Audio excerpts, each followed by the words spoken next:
Olá, sétimo ano, tudo bem com vocês? Estamos aqui para mais uma aula em casa.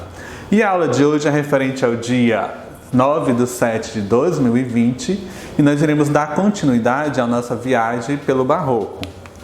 No contexto da aula de hoje, nós iremos falar um pouquinho sobre a escultura, sobre a arquitetura. Na aula anterior a gente falou um pouquinho dos pintores renascentistas e hoje nós vamos avançar mais um pouco ainda sobre como era a escultura, como era a arquitetura nessa época do Barroco.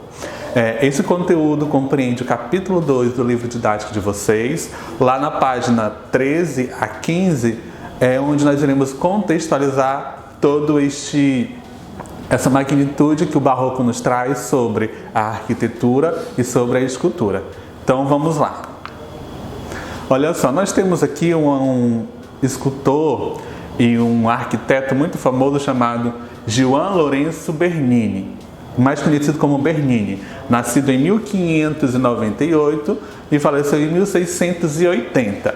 Ele foi um grande artista barroco italiano, onde ele começou a trabalhar principalmente na cidade de Roma, tá? Ele foi arquiteto, ele foi escultor, urbanista, paisagista e também pintor. Bernini, ele trouxe uma grande inovação dentro da arquitetura, ou seja, dentro da escultura, quando ele apresenta duas obras muito clássicas do Barroco, que caracteriza o Barroco, que são essas duas obras que nós temos aqui no nosso slide. A primeira obra, aqui nesse canto, nós vemos é Davi, tá? Davi, que foi produzido em 1623 a 1624, é uma escultura em mármore, tá? Essa pequena imagem aqui, trabalhada em mármore, é um tema bíblico, como a gente já vinha falando, que o Barroco traz um tema bíblico, tá? Então Davi é aquele Davi que matou Golias, tá? Então aqui Bernini traz essa representação de Davi lançando aí a pedra para poder dilacear o Golias, né? Então dentro dessa obra a gente consegue ver bastante movimento. Se você perceber, a pose que Davi está fazendo é a pose de lançamento da pedra. Então Bernini tenta trazer movimento, o movimento que o personagem fazia para poder executar a ação. Ele também traz dramaticidade, ou seja, se você observar muito a feição, observar o rosto, você vai ver a expressão que Davi está fazendo ao lançar essa pedra, né? Nós também temos aí bastante expressão que é no olhar, na boca. Nós temos também o olhar imaginativo, a figura de Golias. Se a gente observar bem, a gente tenta olhar para a cabeça de Davi, a gente vê a projeção que ele faz no olhar. É como se ele estivesse vendo realmente Golias para lançar a pedra, tá? Então, essa é uma característica muito forte dos escultores barroco, justamente para trazer a sensação de realidade, aproximar muito melhor aproximar muito a escultura muito mais próxima do espectador. A segunda obra que nós temos aqui, a segunda escultura, é o Êxtase de Santa Teresa, de 1680, também uma escultura em mármore, né, que também é um tema bíblico, tá, que a gente consegue verificar outras questões que Bernini trabalhou nesse ponto. Se a gente observar em Teresa, que é essa personagem que está deitada, Teresa tem uma roupa muito volumosa, tem muito tecido. Então Bernini conseguiu esculpir no mármore esse volume do tecido, que a gente consegue ter a sensação de que aquilo é uma roupa real. Mas isso aqui é mármore, é pedra, certo? Nós temos também muitas pregas no tecido para dar esse movimento, essa leveza, né? A expressão no olhar. Olha só, se você olhar no rosto de Teresa, a gente vai ver que ela tem esses olhos fechados, a boca mais aberta, está sentindo, está expressando alguma coisa, né? E a gente olha mais acima, acompanhado de Teresa, nós temos um anjo, né? Esse anjo tem assim uma doçura, tem um olhar meigo, né? Tem um sorriso delicado. Então ele tenta fazer esse jogo de conversação entre os dois personagens, tanto de Teresa quanto do anjo, né? Essa figura também, essa imagem, tenta remeter à vida e à alegria, tá? E o anjo também traz essa sensação do amor de Deus. Então, Bernini, ele tentou trazer essas características, essas sensações nas suas esculturas, esculpindo em mármore.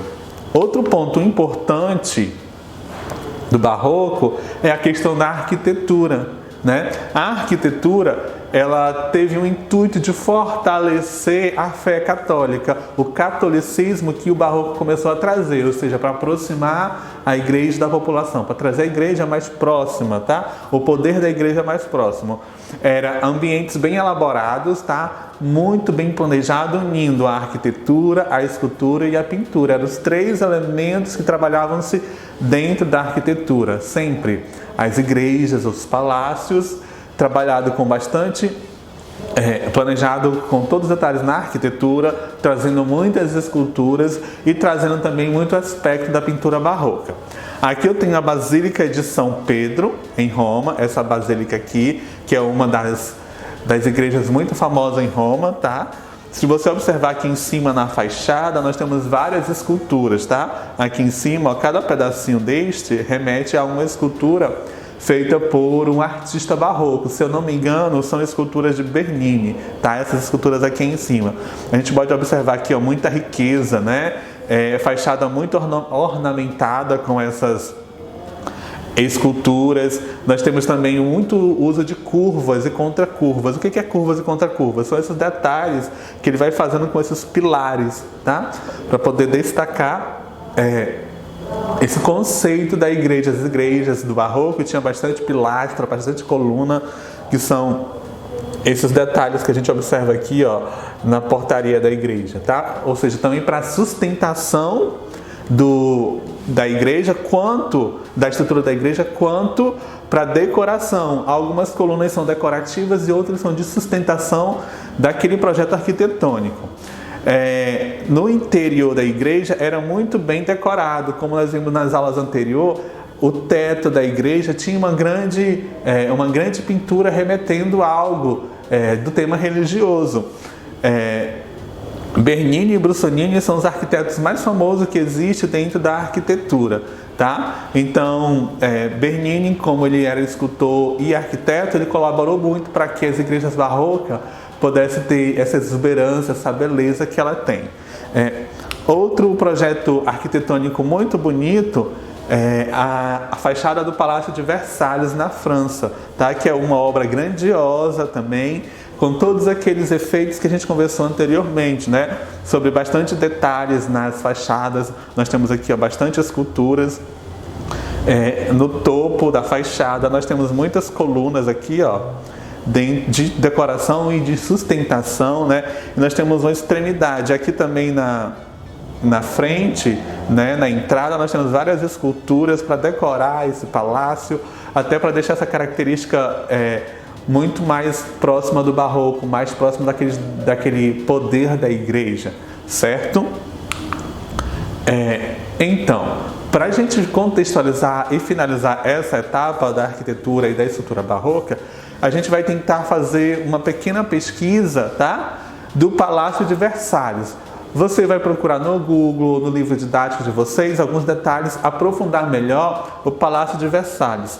Você vai pontuar os detalhes da sua arquitetura. Que detalhes chamam a atenção na arquitetura do Palácio de Versalhes? Então você vai dar uma consultada nos livros didáticos, na internet, para procurar melhor e anotar todos esses detalhes no seu caderninho de artes, aquele caderninho que a gente elaborou junto dentro da sala de aula, certo? Então este vai ser o trabalho para a gente contextualizar a arquitetura e a escultura barroca, fazer uma pesquisa sobre o Palácio de Versalhes, pontuar todos os detalhes da arquitetura e anotar no nosso caderninho de artes. Muito bem? Então vamos ficar por aqui. Beijinhos e abraços e até a próxima aula. Tchau, tchau!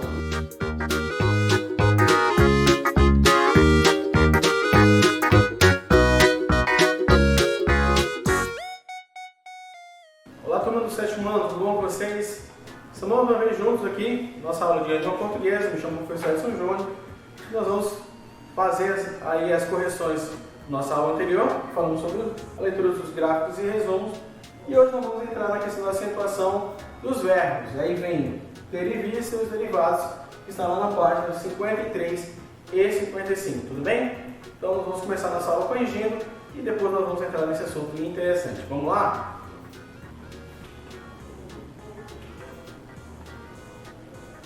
Aí estão as respostas da página 51.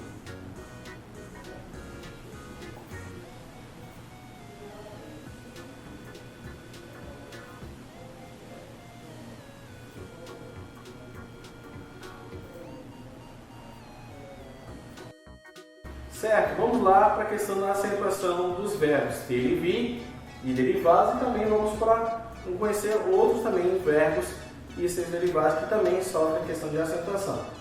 Acompanhe comigo, para você não ter dúvida.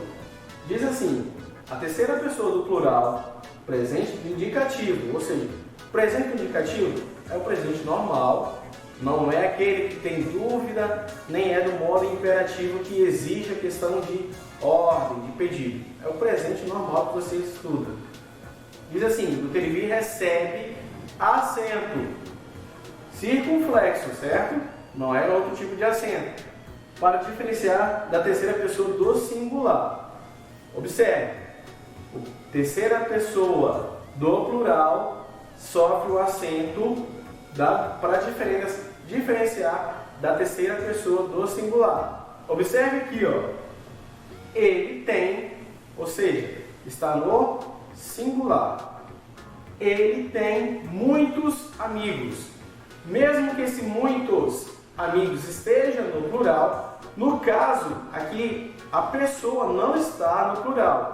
Então, como a pessoa, no caso aqui, quem é a pessoa aqui? O ele, a terceira pessoa do singular, não vai ter acento.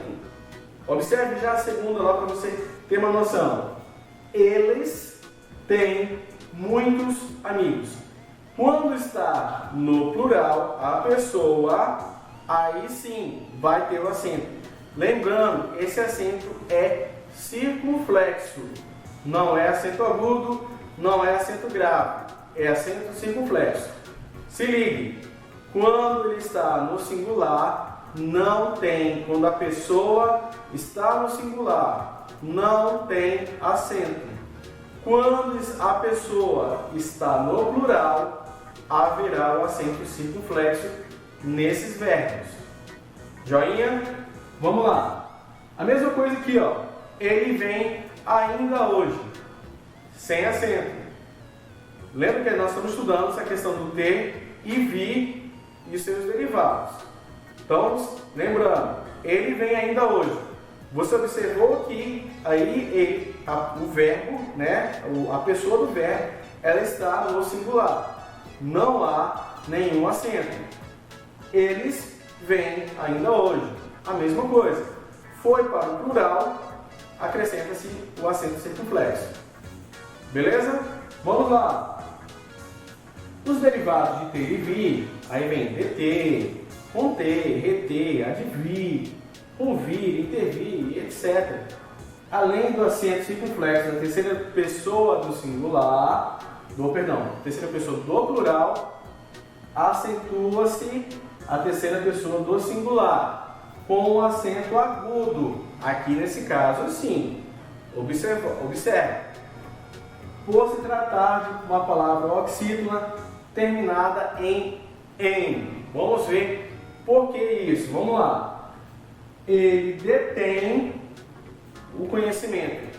Quando esse "em" está aqui, ó, está dizendo, ó. E outro detalhe, observe aqui que está na terceira pessoa, que é o que está dizendo aqui, ó. Terceira pessoa do plural e também acentua-se também na terceira pessoa do singular. Aí vem aqui, ele detém o conhecimento. Esse em vir no seu verbo, haverá o acento. Nesse caso já não é o circunflexo, mas sim o acento agudo. Outro lado, o correio retém. É a mesma coisa. Quem é o correio? Como se fosse ele. Só trocaria, no caso, a questão da pessoa.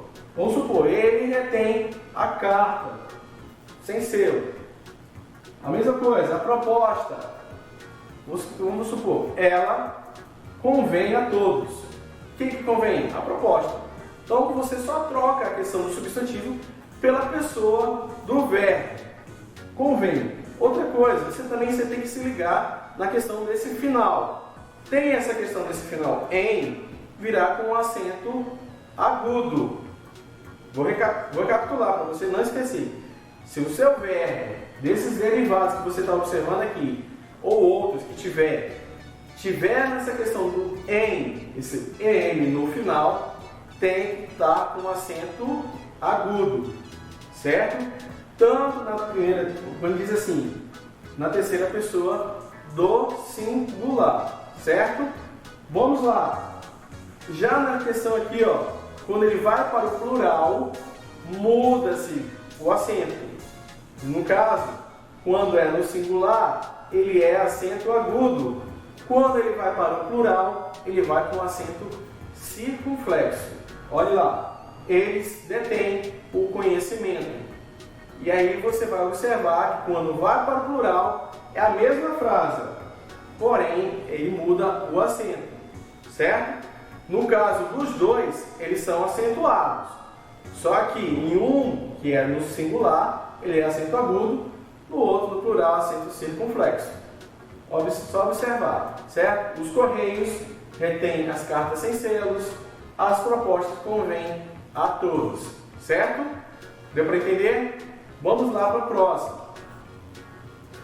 Os verbos ler, crer e ver e seus derivados. Vamos lá, e também tem o verbo dar. Os verbos ler, crer, derivar e seus derivados, aí vem reler, descrever, rever, etc. Na terceira pessoa do singular são acentuados. Vou recapitular. Os verbos ler, crer, ver e dar e seus derivados, aí vem reler, descrever, rever, são acentuados porque são palavras monossílabas terminadas em e. Na terceira pessoa do plural não são acentuados. Vamos lá para os exemplos. Ele lê bons livros. Então você vê aí nas observações que ele não pode estar sem o acento. Ele tem que estar com o acento por se tratar de uma monossílaba. Qual é o acento? É o acento circunflexo. Ele lê bons livros. Ao outro exemplo, ele crê em dias melhores. Ao outro, ele vê um novo caminho. Outro, espera que ele nos dê gorjeta. Sempre observe na questão da terceira pessoa. A terceira pessoa é o ponto-chave, tanto no singular quanto no plural, certo? Vamos lá para a questão quando ele vai para o plural. Quando há para o plural, não há acento, certo? Eles leem bons livros. Repete-se o E, mas não coloca-se acento. Mesma coisa, eles creem em dias melhores. Outro exemplo, eles veem um novo caminho. Espero que eles nos deem gorjeta. Quando há o acréscimo desse novo E na palavra, não há acento, certo? Então, ou seja, em um, que é no singular, há acento circunflexo, e no outro acrescenta-se um E, mas não há acento, certo, turma? E aí você vai fazer as atividades que está na página 53 e 55. Não esquece de colocar a data. Outro ponto que eu quero tratar aqui com vocês é o nosso plantão Tira Dúvidas, toda segunda-feira. No caso do 7º ano, inicia-se às 1h30 da tarde e vai até às 3 horas da tarde. Então eu quero ver você lá para que nós possamos trabalhar sobre isso e sobre outros assuntos. Certo, turma? Então, vá lá na plataforma, acesse, se tiver dúvida, ligue para a escola ou já vai treinando aí em sua casa, certo? Então, eu quero ver você lá, não se ausente, vá lá, porque em breve nós vamos ter que tratar também de outros assuntos de atividades avaliativas, tudo bem? Então, nós vamos encerrando por aqui. Vou deixar a mensagem para você: a educação nunca foi uma despesa, sempre foi um investimento com retorno garantido. Quem disse isso foi Arthur Lewis, economista britânico. Então, nossa aula se encerra por aqui. Um abraço virtual e até a próxima.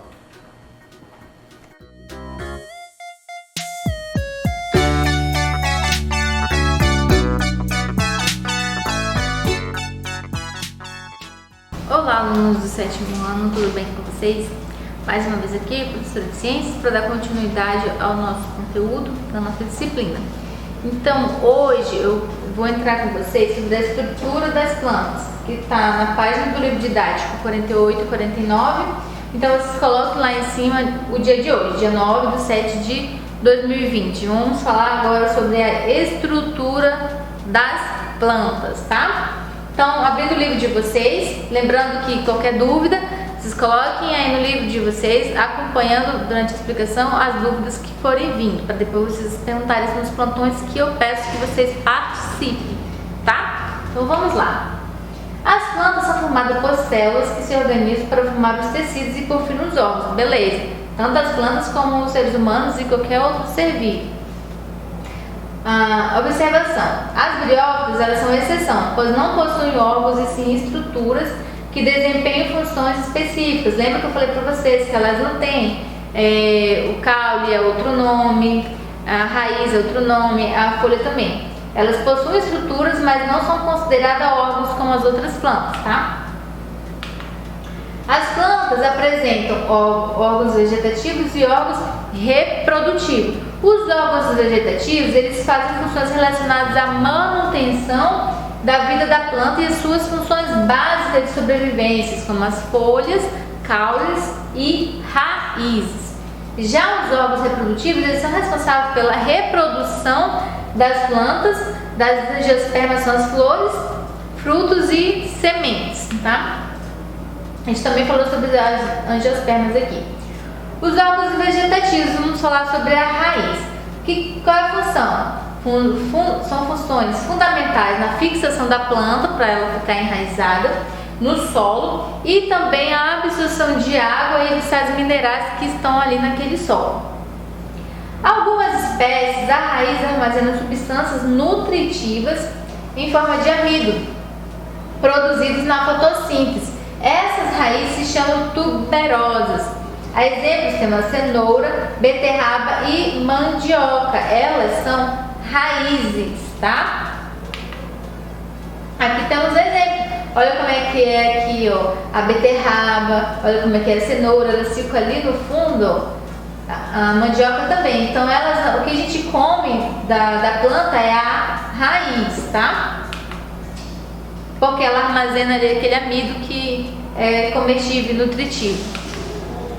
Os órgãos vegetativos, raiz, existem vários tipos e tem relação com as funções que desempenham na planta e no habitat onde se encontra. Ainda temos as raízes aquáticas, ela fica submersa na água, a função dela é absorver a água e os sais minerais e armazenar ar para ajudar na flutuação da planta. Bom, geralmente bastante ramificadas, o que aumenta a absorção dos nutrientes dissolvidos na água. Bom, aqui temos aqui uma plantinha aquática. Aqui, ó, legal. As raízes subterrâneas, quando são enterradas no solo, desempenham um papel ecológico muito importante, pois mantém as partículas de solo agregadas e evitam que sejam levadas pelo vento e pela chuva. No caso, gente, as raízes das plantas, as plantas em geral, né? Porque eu acho que já falei para vocês sobre mata ciliar. Por que é importante proteger essas matas? Para quê? Para que elas seguram o solo, as raízes ali, para que esse solo, eles não venham ser perdendo as partículas e não venham caindo para o rio. Não aquele rio vai ficar assoreado, vai acontecer ali a erosão. Então elas têm essa importância no solo, as raízes, as árvores, elas acabam se fixando ali, elas ficam ali fixas, mas elas também fixam o solo ali. Então essa é importante que está querendo dizer aqui. Os principais tipos de raízes subterrâneas são a axial e a fasciculada, tá? A gente vai ver agora, olha que exemplo. A axial, ela é mais fundinha assim, e a fasciculada, que ela é mais ramificada. Aí vai depender da espécie também de planta, do tamanho da planta, vai depender disso tudo, pro tipo de raiz. E as raízes aéreas, quando ficam sobre o solo, são assim geralmente pelo fato do solo ser raso ou alagado. São exemplos de raízes tabulares e raízes escoras ou suporte. Temos aqui uma fotinha também, ó. Raízes tabulares, presentes em árvores de grande porte que crescem em solos rasos nas florestas tropicais e auxiliam na sustentação da planta. A gente vê muito desse tipo de planta ali na trilha do parque ecológico, porque significa que esse solo aqui é raso, essa planta é gigantesca, então ela precisa desse suporte aqui. Raízes escoras do suporte, presentes em plantas encontradas em manguezais. Elas fixam a planta no solo lodoso, que recebe a interferência das marés. Podem ter raízes respiratórias, possuem orifícios especiais para absorver oxigênio. Olha aqui, ó. No caso das raízes escoras ou suporte, são esses modelos aqui, em locais que são alagados. Então, elas têm essa característica de raiz. Esse tipo de bioma exige esse tipo de raiz de plantas. Bom? Austórios, raízes sugadoras das outras plantas, no caso são parasitas. Elas se fixam na planta hospedeira e retiram sua seiva. Exemplo, temos aqui uma imagem de uma outra raiz aqui, ó, acaba sugando aqui outro tronco de árvore aqui. Raiz austórios, que é o nome. Tá bom, gente? Então hoje foi um pouco sobre a estrutura das plantas. Espero vocês no Plantão Tira Dúvidas. E até mais, até a próxima aula. Um abraço.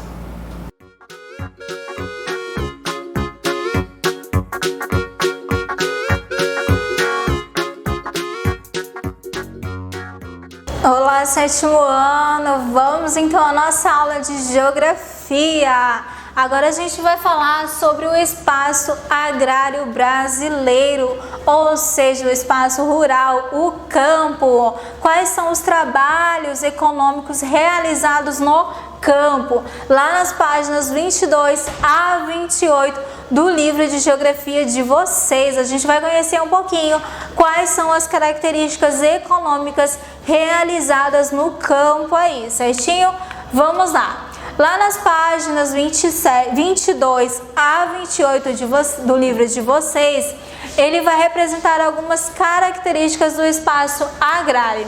Isso daqui nós vimos durante a nossa aula anterior, não foi? Algumas características aí do censo demográfico, da distribuição da população brasileira. Então vai ficando para vocês aí. Eu coloquei para vocês também a correção das páginas 20 e 21, então vocês vejam aí no livro de vocês se está correto, façam a correção aí, ok?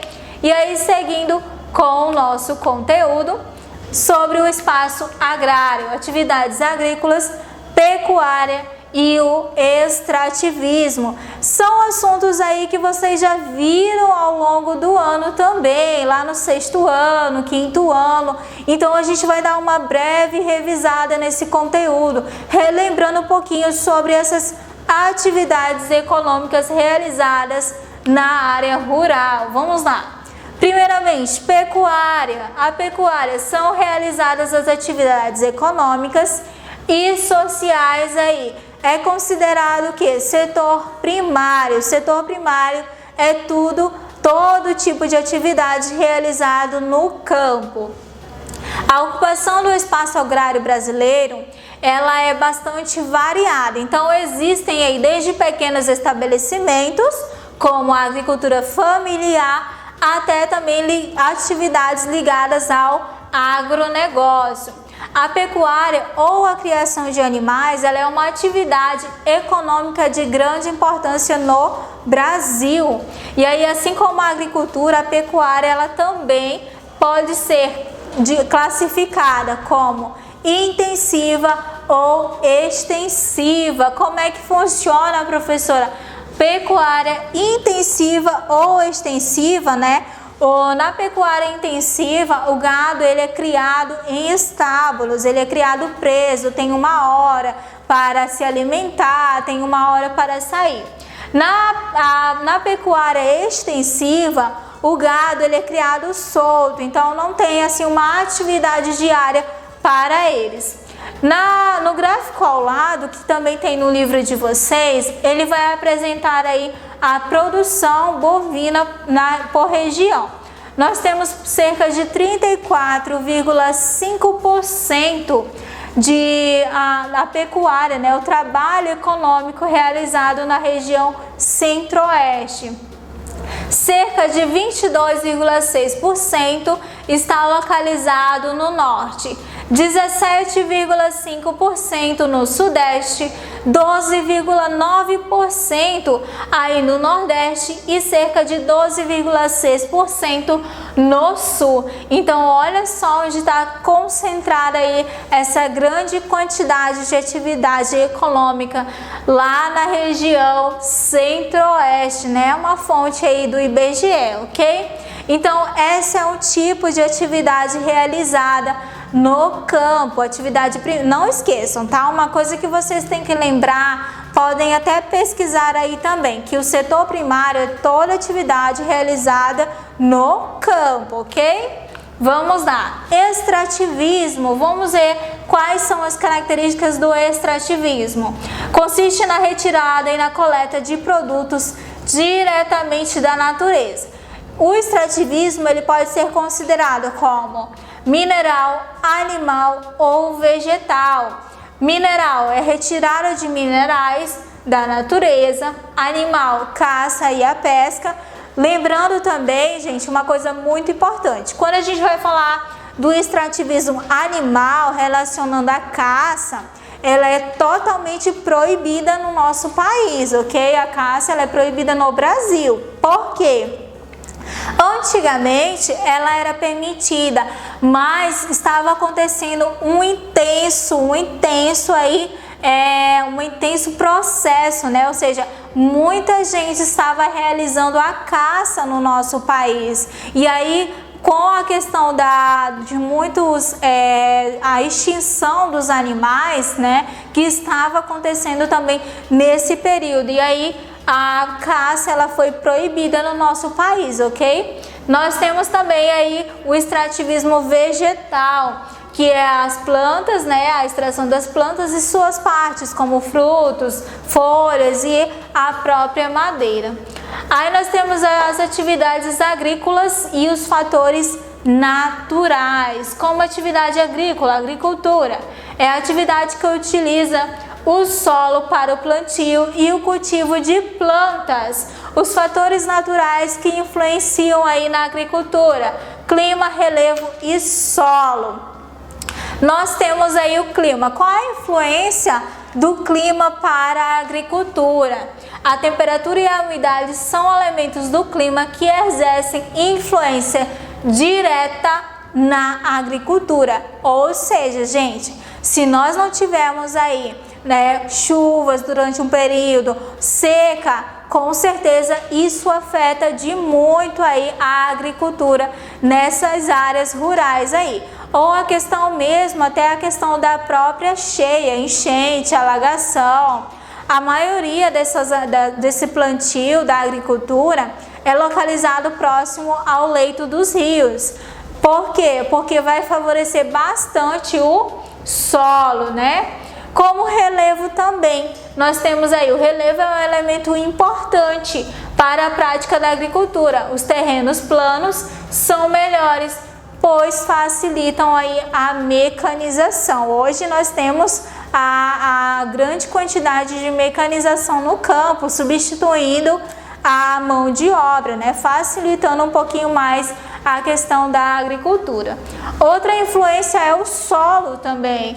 Os solos eles são considerados bons para a agricultura, são profundos e drenados, que com a apropriada facilidade, fertilidade natural. Então, se você tem um solo fértil, não precisa de tanto tratamento assim.